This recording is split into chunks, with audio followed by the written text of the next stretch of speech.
Quiero empezar con la razón, lo que inspiró esta prédica ya hace muchos meses, que era la carta de Filemón. Yo no sé si alguien aquí ya ha leído la carta de Filemón, pero es la carta más corta que escribió Pablo. Era directamente a Filemón, que él era dueño de un esclavo que se llamaba Onésimo. Y entonces Pablo conoció a Onésimo en la cárcel. Y entonces, obviamente, Pablo le escribe una carta a Filemón diciéndole por qué debe de aceptar de nuevo a Onésimo. Y en la carta, lo que a mí me encanta de esa carta, que me ministra cada vez que lo leo, es que yo sé si hubiera sido yo escribiendo esa carta, lo hubiera sido distinto. Y le preguntaba a Dios por qué.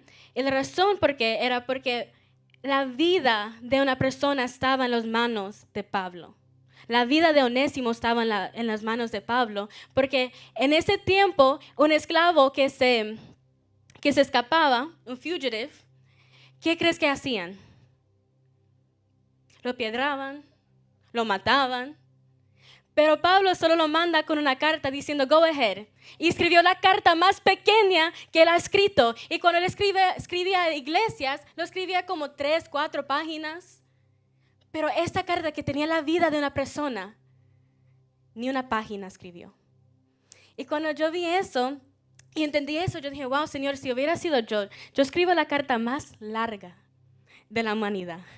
Voy a poner cada versículo que aplique y hasta los versículos que no aplican.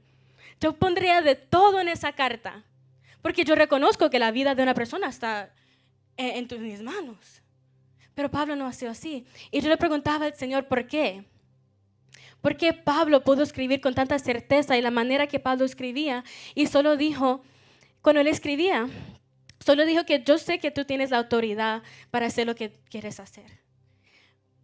Pero te prefiero rogar y suplicarte que no solo lo aceptes otra vez como esclavo, pero como un hermano. Porque ya no solo es útil para ti, antes no era útil para nadie, pero ya es útil para usted y a mí. Y wow, y ¿sabes lo que me encanta? Como él termina la carta, Filemón 1:21, no tiene ningunos capítulos, cuando le dice que le ha escrito confiando que va a hacer más de lo que él pide. Y encima de eso, dice que le prepara una habitación. O como dice la palabra ahí, alojamiento. Porque Pablo estaba tan cierto de que lo que iba a ser el resultado. Aún escribiendo la carta más pequeña que él había escrito. Y entonces, cuando yo analicé ese versículo y la actitud que tomó Pablo, la respuesta era bien clara. Gálatas 5:25, donde dice, no solo vives en el Espíritu, tienes que caminar, andar en el Espíritu. Y entonces Pablo no le importaba la lógica de esta tierra, la lógica que yo realmente, lo que yo sentía, mi lógica, ¿sabe qué es lo que dice mi carne? No, si pones la vida de una persona en mis manos, yo te voy a escribir la carta más larga. Pero no, Pablo no estaba andando de la lógica de lo que tiene sentido la vida de alguien, no, él solo sabía lo que el Espíritu Santo le estaba dando para revelar. Y entonces,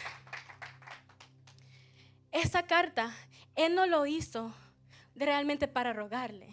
Después entendí, él lo estaba solo siendo de obediencia, porque ya sabía que esa carta iba a funcionar. Era obediencia al Espíritu Santo. No era realmente rogándolo porque él ya sabía. Por eso él dijo con mucha confianza, te lo digo, prepárame una habitación. Pero ¿cuántos aquí pueden realmente mirar su problema y decir, oh, prepárame porque yo voy a tener la victoria? No muchos. O decir con mucha confianza, no solo va a pasar lo que estoy pidiendo, pero más. Porque él dijo en Filemón 21, no solo dijo, tengo confianza que vas a hacer lo que yo te pedí y más. Que harás aún más de lo que te digo. ¿Cuántos pueden mirar su circunstancia y decir que no, yo voy a tener la victoria y más? Pero eso es solo la introducción de la razón, lo que inspiró esta prédica. Pero ya realmente vamos a ir a la palabra. Yo le he puesto este mensaje, heme aquí, Señor. ¿Por qué? Porque yo en ese momento estoy cansada de trabajar en la lógica de este mundo. Estoy cansada que tenemos que andar bajo la ley de este mundo. ¿Sabes por qué? Porque hasta los mismos cristianos te van a engañar y te van a decir, el Espíritu Santo es orden. Tú tienes que estar en una cierta conducta. Pero aquí es lo que no entienden y lo que a mí me da rabia a veces. No es la orden de la tierra, es la orden del cielo. Y entonces, cuando mi Dios me dice hacer algo, a mí no me importa si tiene lógica o no. Yo digo, heme aquí, Señor. Como dijo Abraham. Cuando Dios le vino a Abraham y le dijo, sacrifica a tu hijo quien tú amas. Claramente, ¿qué respondió Abraham en Génesis? Dijo, heme aquí, Señor. Cuando vino un ángel, él no empezó a rogarle y dice, no, mira, por favor, yo no quiero ser. No, solo dijo, heme aquí. Bajo el martillo. ¿Cómo se dice? Cuchillo. ¿Bajo el cuchillo o no? Pero heme aquí, Padre. A mí no me importa si tiene lógica o no. A mí no me importa si el mandamiento dice que no matan a una persona o no. Si a mí mi Padre me da un orden, ¿sabes lo que yo hago? Heme aquí, Señor. Cuando Dios me dice mi nombre, no importa lo que pasa después de que Él me dice mi nombre. No importa lo que va a decir. Heme aquí, Señor. Lo mismo, cuando Dios dijo a Abraham, no importaba lo que seguía. Pero si Dios te llama tu nombre, tienes que decir, heme aquí, Señor. Y lo pueden poner a Génesis 22:1 para que lo vean. Porque cuando yo veo ese heme aquí, a mí yo no sé ustedes, pero a mí me ministra. A mí me ministra. Heme aquí. No me importa lo que tú me pides, heme aquí. Ajá. Amén. Wow. Y entonces, yo quiero hablar de 4 sentidos espirituales que yo diría que tenemos que andar con o por en vez de la lógica y de la orden de esta tierra. La primera que quiero hablar de es la revelación. Ahora, revelación, por mi definición, es un acceso permitida de Dios a la mente de Dios. ¿Por qué te lo digo? Tú y yo somos bien limitados. Bien limitados. Tú no sabes lo que yo voy a decir en 20 minutos. Tú no sabes, yo estoy mirando ahora mismo, yo te puedo leer esto, pero usted no sabe lo que está detrás de este iPad. Estás limitado. Aún yo no puedo saber yo no sé lo que yo dije hace 20 minutos atrás, porque no me recuerdo. Yo no te puedo decir exactamente lo que es 20 minutos, yo estoy bien limitada. Igualmente usted, yo te puedo mirar a tus ojos, pero yo no sé lo que estás pensando. Por más que yo quiera, yo estoy limitado. Pero cuando Dios me da una revelación de la mente de Él, el Dios que sabe todo, Él ya me puede mostrar algo oculto del presente. Él me puede mostrar el presente, me puede mostrar el pasado. Hasta Dios me puede revelar cosas de yo misma que yo no sé. Me puede revelar cosas de usted que yo no sé. Dios te puede revelar lo que Él le da su gana de revelar. ¿Verdad? Pero yo nombro la revelación como los ojos espirituales. ¿Por qué? Pregúntame por qué. ¿Por qué son los ojos espirituales? Lucas 11:34. La lámpara del cuerpo es el ojo. Cuando tu ojo está bueno, todo tu cuerpo está lleno de luz. Pero cuando tu ojo está maligno, tu cuerpo está en tinieblas. ¿Ok? Y entonces, cuando yo tengo la revelación en mi vida, Dios me está dando una luz. Cuando Dios me da una revelación, cuando Dios me dice algo en mi oído, cuando el Espíritu Santo me habla, me está dando una luz. Y ahora yo puedo ver. Pero ¿qué pasa con la gente que tiene sus ojos puestos al mundo? ¿Qué realmente están viendo? Nada. ¿Porque están en qué? En tinieblas, están en la oscuridad. Y entonces cuando mi Dios me da una revelación, yo ya puedo ver algo que quizás la otra persona no puede ver. Pero eso es ya definición Nicole que yo le puse. Pero, ¿qué dice Google? De que es una revelación.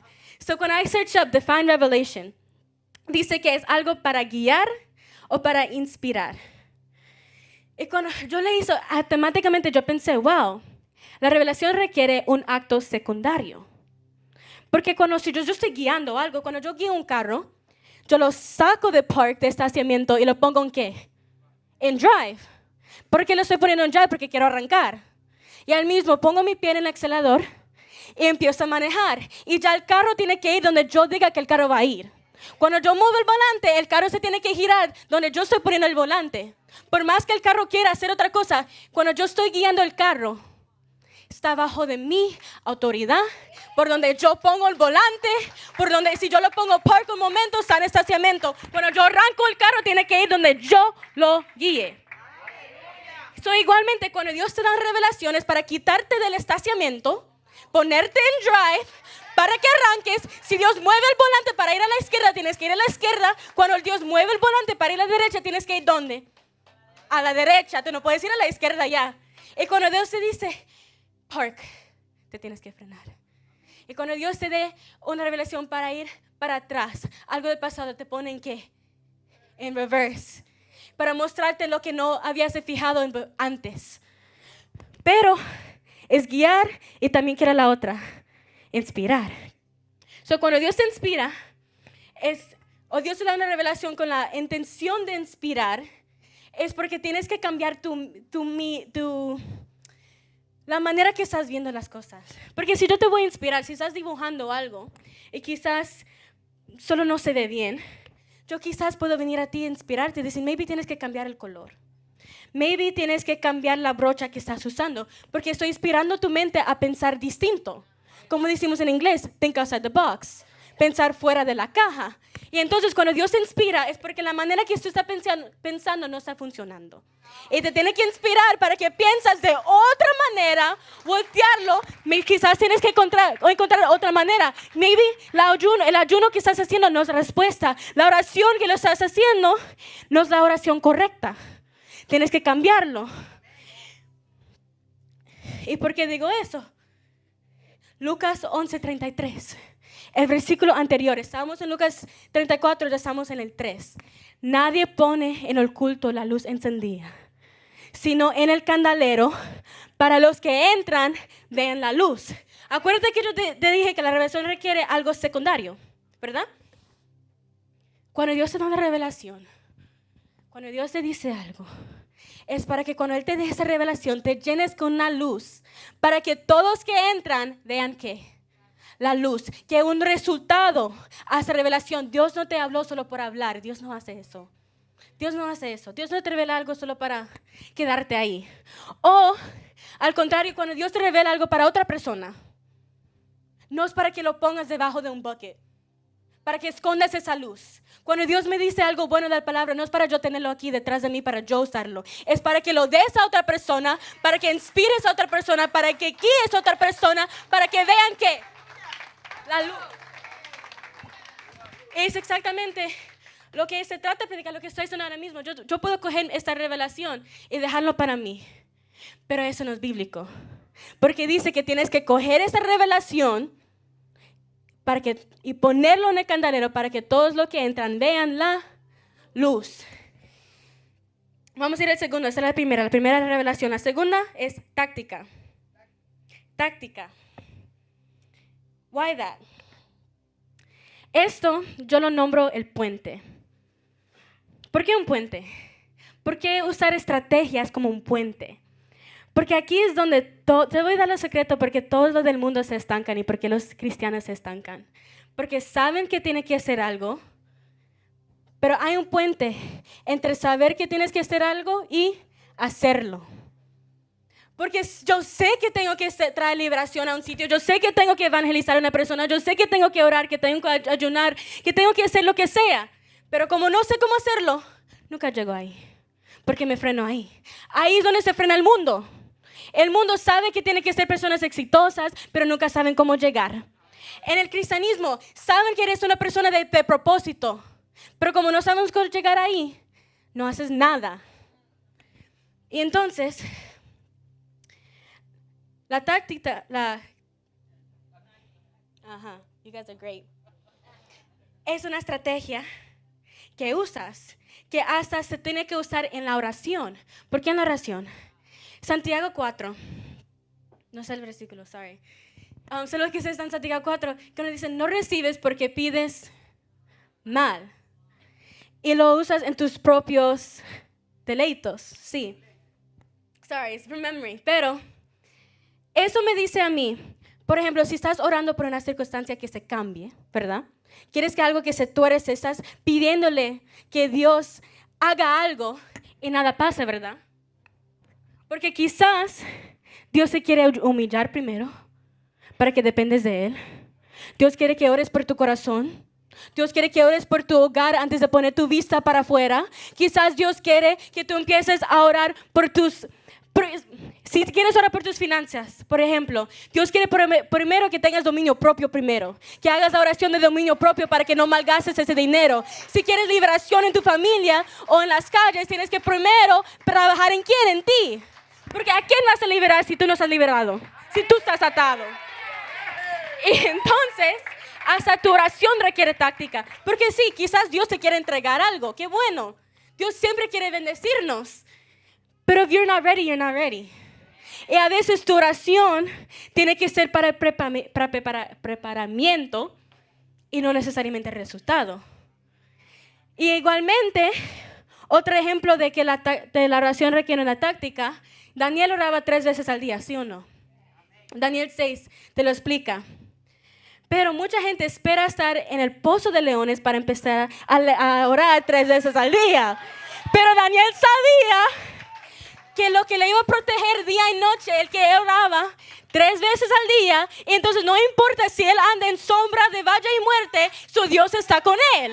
Y entonces él puede mirar a quien sea con la certeza y decirle, no, mi Dios va a cerrar la boca de esos leones porque mi Dios anda conmigo. Y lo que le garantizó eso es que él oraba 3 veces al día. Él nunca esperaba orar, porque cuando llegue la circunstancia yo tengo que saber que mi Dios anda conmigo.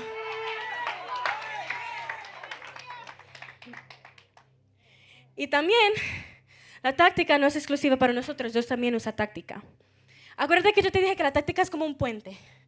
Haga así conmigo, son como un puente, ¿verdad? Un puente. Y nosotros tenemos un antes y un ¿qué? Un después. Pero antes de llegar al después, hay un puente que tenemos que llegar. So Dios sabe, ok, yo te voy a usar para este propósito. Yo te quiero usar en liberación. Pero primero te voy a pasar por lo que te va a formar. I'm going to pass you through that pressure. I'm going to pass you through the thing that's going to change you. Te voy a pasar por algo que te va a cambiar. Maybe Dios se quiere usar en la sanidad, pero primero vas a pasar por un puente de enfermedad. Dios se quiere usar para bendecir a otros, pero antes de eso te vas a pasar por un puente de financial problems. Porque hay un puente. So Dios usa ese puente, una estrategia para que usted pueda entender.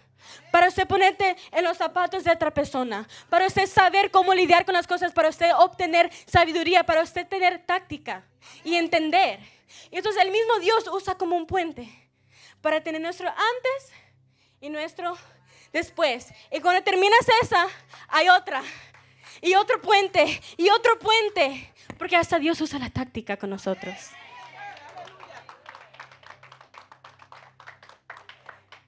Tercera. Quiero hablar de la fe.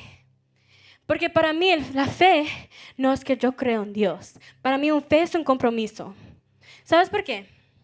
Bueno, yo estaba en la escuela y yo creo que cualquier persona que estudia aquí también lo pasó, donde cada mañana a las 9 de la mañana yo me tenía que levantar, poner mi mano en mi corazón y mirar una bandera y decir, I pledge allegiance to the flag of the United States of America.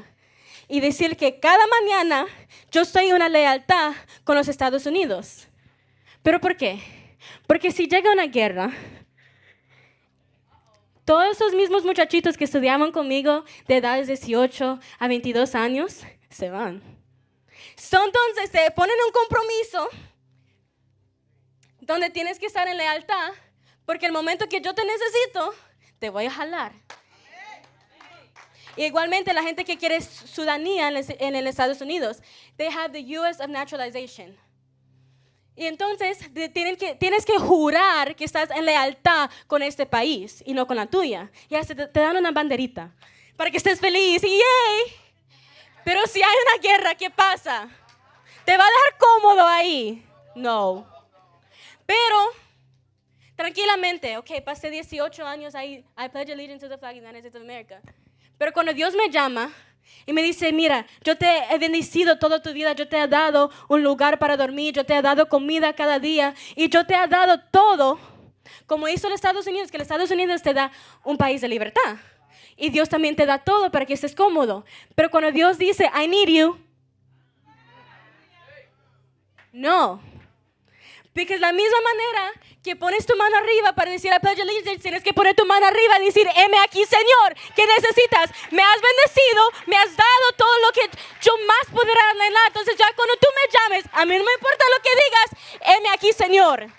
Si tú puedes levantar tu mano y ponerle alta a una nación que no te importa, no importa si estás bien o no. La nación no le importa, United States doesn't care, pero tu Dios sí le importa. Entonces yo sé que quizás la debilidad que yo siento, quizás cuando Dios me quiere pasar por algo fuerte, yo sé que mi Dios se está glorificando. Yo sé que cuando yo digo, heme aquí, Señor, y Dios realmente me quiere llevar por algo fuerte, yo sé que mi Dios se va a glorificar. Entonces yo estoy feliz either way. Porque yo sé que en medio de ese dolor, mi Dios puede glorificarse. Y entonces, la cuarta es la sabiduría. Entonces yo ya sé que el pastor trajo 7 principios de la sabiduría. ¿Quién se la sabe? Una. Oh, wow, ok.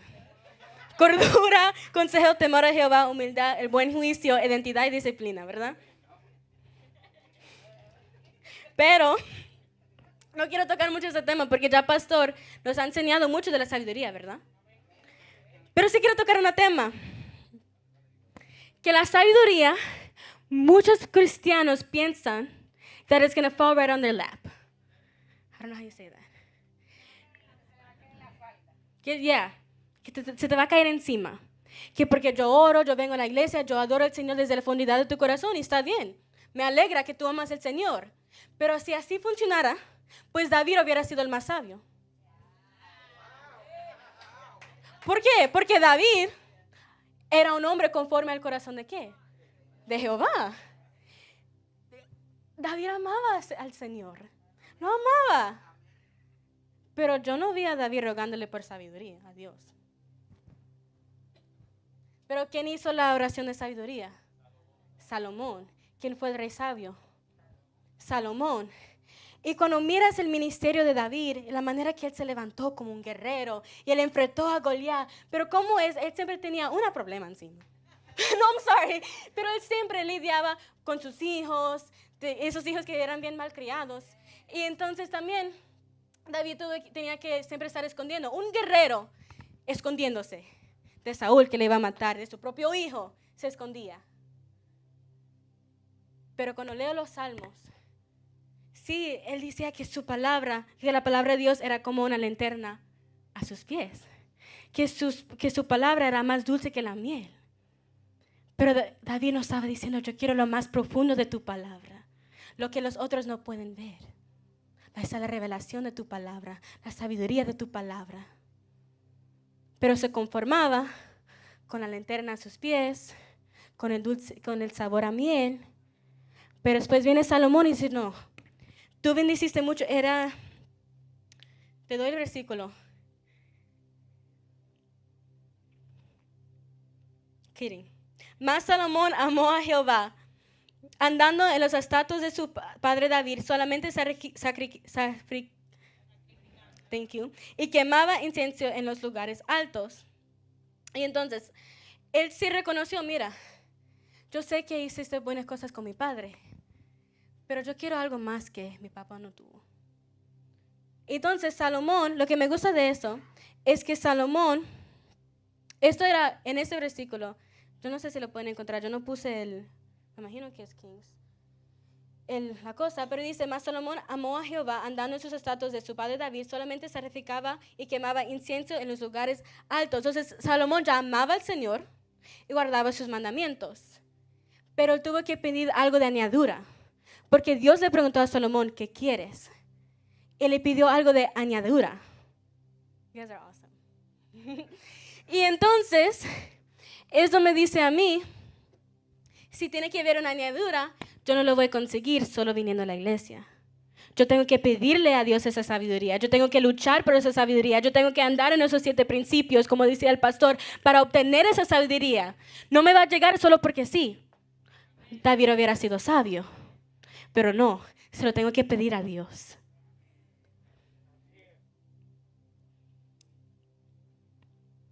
Y con esto voy a conclusión de mi mensaje. Yo no sé por qué siempre hago mensajes super speed. I don't know, es como my personality. Pero mi punto that I want to bring across es que el mundo te va a tratar de pintar una imagen de la forma que tú tienes que actuar, la forma que tú tienes que andar, pero estamos operando debajo de un reino que nosotros no podemos entender. Por eso la Biblia dice que tú no puedes, you cannot lean on your own understanding. Tú no puedes estar en tus propios pensamientos de la manera que usted piensa, nada, porque hasta tu mismo corazón te puede engañar. Estamos bajo un reino donde tenemos que solo decir, heme aquí, Señor, a cualquier cosa que Él diga, porque el entendimiento no está en nosotros, está en ¿quién? Está en Dios. Mi Dios es que me va a dar revelación. Mi Dios me va a revelar la táctica que yo tengo que usar para enfrentar las situaciones que me vienen adelante. Es el mismo Dios que me va a dar ese poder, esa capacidad para tener ese compromiso con Él, porque lo tengo que amar. La única manera que yo voy a tener un compromiso con Dios es si lo amo y guardo sus mandamientos, y cada vez que Él me llama, yo le cumplo, para que yo no solo confiar en Dios, pero que Dios pueda confiar en mí, para que Dios pueda confiar en ti. Y el último que tocamos fue la sabiduría, que la sabiduría es algo que se lucha por la sabiduría, se ora con Dios por la sabiduría, se le pide. Y tienes que andar acorde de alguien que puede tener sabiduría, porque también hay un versículo en Santiago que no me lo sé, I'm sorry, de citada, pero dice que a Dios le exige al que más conoce. Tienes que andar en un precio para tener sabiduría, porque lo más que tú conoces y entiendes, ya no puedes tener la excusa a Dios cuando Él te reclama y te dice algo, porque hay un precio de andar bajo la sabiduría de Dios. Y con eso concluyo. Y lo último que Dios me puso en mi corazón, lo último, okay, pastors, pero yo solo quisiera levantar un clamor, rapidito. ¿Puedo? Si podemos solo ponernos de pie y levantar un clamor rapidito, o no rápido, quiero levantar un clamor que cada cosa que quiere atar la gente a la lógica, que no los deja fluir, que tiene la iglesia estancada, que solo quiere mirar acerca de lo que dice el mundo, pero no quiere mirar hacia arriba a Dios. Cada quien que es difícil para ellos que miran al cielo y que diga, heme aquí, Padre, a cada quien. Que eso se le aplica. Quiero solo orar y que oren conmigo. Por eso yo dije clamor, yo no solo quiero orar, yo quiero que ustedes oren conmigo. Que alcen tus voces, que empiecen a orar y a interceder, no solo para usted, pero para los hermanos que están alrededor tuyo. Porque si miras, cada quien tiene sus problemas, cada quien tiene sus circunstancias. No solo tienes que orar para tu sabiduría, pero también los demás. Que los demás tengan fuerza, que los demás puedan seguir a Dios. Que seamos una congregación bajo la orden de Dios y no la orden del hombre. Vamos a orar rapidito. Santo Dios. Padre, en este momento, Señor, ponemos tu congregación en tus manos, Señor, porque reconocemos, Señor, que tenemos que operar bajo tu ley. Reconocemos, Señor, que tú eres el Dios que nosotros tenemos que seguir, Señor. Reconocemos, Señor, que no es fácil. Yo sé que no es fácil, Padre, pero yo conozco, Señor, un Dios que nos da fuerza en nuestras debilidades. Yo conozco un Dios que da su revelación a quien lo pide, que da la sabiduría a quien se lo pide, Señor. Un Dios que nos ayuda, que nos sostiene, Señor. Y yo sé que como tú eres ese Dios tan grande, Señor, que tú vas a oír la voz de tu pueblo, Señor. Como decía el salmista, inclina tu oído a mí, Señor, pero te estoy rogando, Padre, te estoy rogando que empieces a quebrar toda cadena, Señor, que no deja que tu iglesia fluya, Señor, lo que no deja que tu iglesia piense bien, Señor, lo que está atando tu iglesia, Señor, se tiene que ir en el nombre de Jesús, Padre, porque yo sé, Señor, que tú quieres cosas mejores para tu iglesia, Señor. Tú quieres andar en a new season, Father. You want to do something different, Father God. Y somos nosotros, Señor, que te estancamos, Señor. Yo sé que eso somos nosotros, Señor, que no deja que tú fluyas, Señor. Pero yo sé, Señor, que eres un Dios grande. Yo sé que eres un Dios sobre todo, Señor. Y tú puedes coger esa iglesia, Señor, y hacer tu voluntad, Padre. Te invitamos, Señor, que hagas tu voluntad, Señor. Te invitamos, Señor, que coges esa iglesia, Señor, y haz como tú quieras, Padre Santo. Que no estemos atados, Señor, al mundo, Señor, pero que podemos andar acorde a tu voluntad, acorde a tu corazón, Señor. Que seamos una iglesia acorde del corazón de Jehová, Señor. Que andemos con ti, Padre Santo. Te Señor, porque reconocemos, Señor, que tú eres el Rey. Y no importa lo que dice el mundo, Señor, tú eres el Rey, Señor, y te amamos, Padre Santo. Y te entregamos esta oración y las oraciones de los demás, Señor, porque sé, Señor, que te necesitamos, Señor. Y esta iglesia te necesita, Señor, y nunca va a parar de necesitarte, Señor. En el nombre de Jesús te entregamos esta oración. Amén.